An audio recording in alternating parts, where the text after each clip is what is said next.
Қазақстандағы ең қорқынышты әрі ең жұмбақ мекемелердің бірі туралы естіген шығарсыз. Бұл жай ғана түрме емес, бұл өмір мен өлімнің арасындағы соңғы аялдама. Мұнда қарапайым қылмыскерлер отырмайды.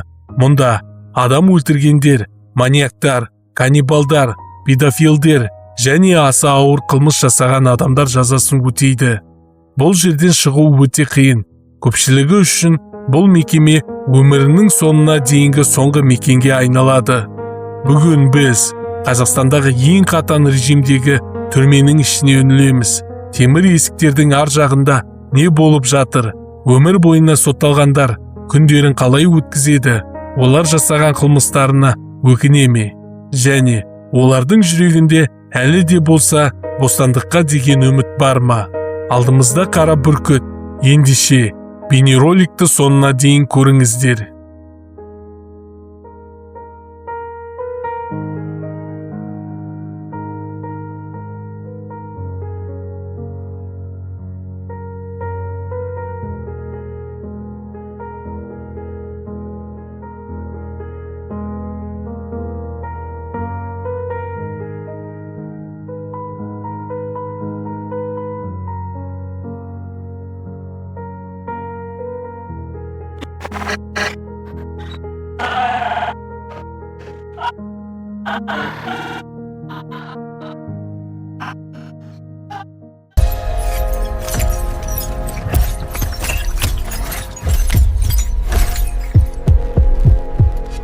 Еліміздегі өмір бойына бас бостандығынан айырылғандар отыратын жалғыз мекеме бар.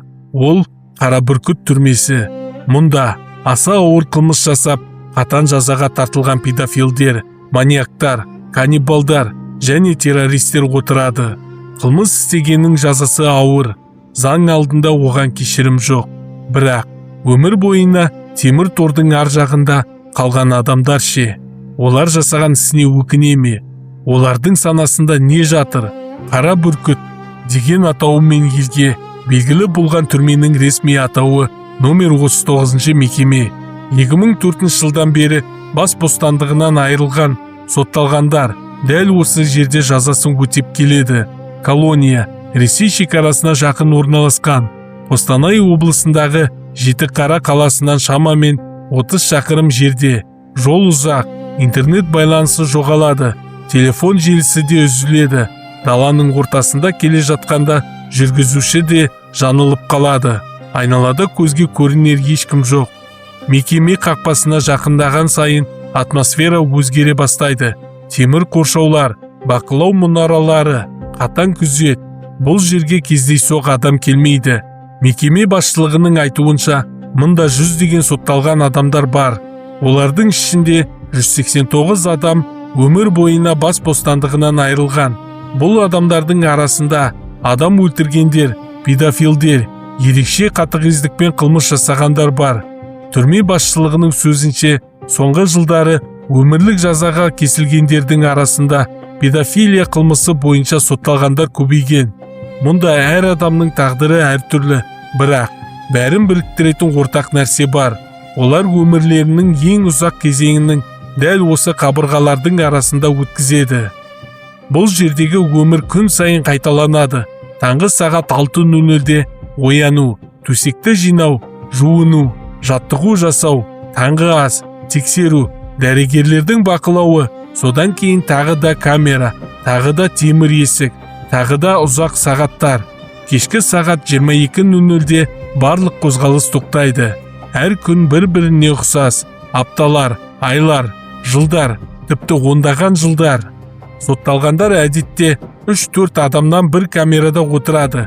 Камера есігі ашылғанда олар арнайы тәртіп бойынша сапқа тұрады, қолдарын көтеріп тұрады. Рұқсат берілгенге дейін қозғала алмайды. Барлық жерде бейне бақылау камералары орнатылған.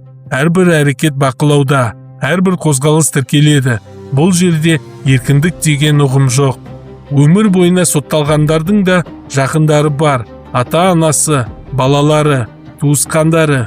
Оларға телефонмен сөйлесуге рұқсат беріледі. Бірақ әр әңгімені бақылауда болады. Барлық қоңыраулар тыңдалады. Кейбір сотталғандар жылдар бойы жақындарын көрмеген. Тіпті олардың арасында анасын 25 жылдан кейін көрген адамдар да болған. Сол кездесулерде көз жасын тыя алмағандар аз емес. Көпшілік бұл жерде тек камерада отырады деп ойлайды. Алайда кейбір сотталғандар білім алады, мектеп бағдарламасын оқиды, мамандық меңгереді, тігін цехында жұмыс істейді, арнайы тапсырыспен спорттық киімдер тігеді. Олардың еңбегі үшін жалақы төленеді. Сол ақшаға түрме ішіндегі дүкеннен қажетті заттарды сатып ала алады. Өмір бойына сотталғандардың көпшілігі жасаған әрекетіне өкінеді. Бірі, адамдарға зиян тигізбес едім дейді. Екіншісі, ата-анамның жанында болғым келеді дейді. Кейбірі ештеңеден үміттенбейтінін айтады. Ал кейбірі жүрегінде әлі де болса да бостандыққа шығу арманы бар. Олар қоғамның өзін қалай қабылдайтынын білмейді, бірақ өткен өмірлерін өзгерте алмайды. Қара бүркіт жай ғана түрме емес. Бұл адам тағдырларының сынған жері. Бір қателік, бір қылмыс, немесе бір сәттік ашу адамның бүкіл өмірін өзгертіп жібере алатынын көрсететін орын. Темір тордың ар жағында отырғандардың әрқайсысының өз тарихы бар. Бірі жасаған ісіне шын өкінеді, бірі әлі де бостандыққа шығудан үмітін үзбеген. Ал енді бірі өмірінің соңына дейін осы қабырғалардың арасында қалатынын түсінген. Бірақ олардың тағдырынан қоғамда сабақ алуы тиіс. Себебі кез келген қылмыстың артында қайғы, көз жасы және тағдыры талқанданған адамдар тұрады. Сіздер бұл туралы не ойлайсыздар? Өмір бойына сотталған адамдарға екінші мүмкіндік берілуі керек пе? Өз пікіріңізді комментарийге жазыңыздар. Бейнеролик ұнаса, лайк басып арнаға жазылуды ұмытпаңыздар. Келесі видеода тағы бір құпия оқиға мен шынайы деректерді талқылаймыз.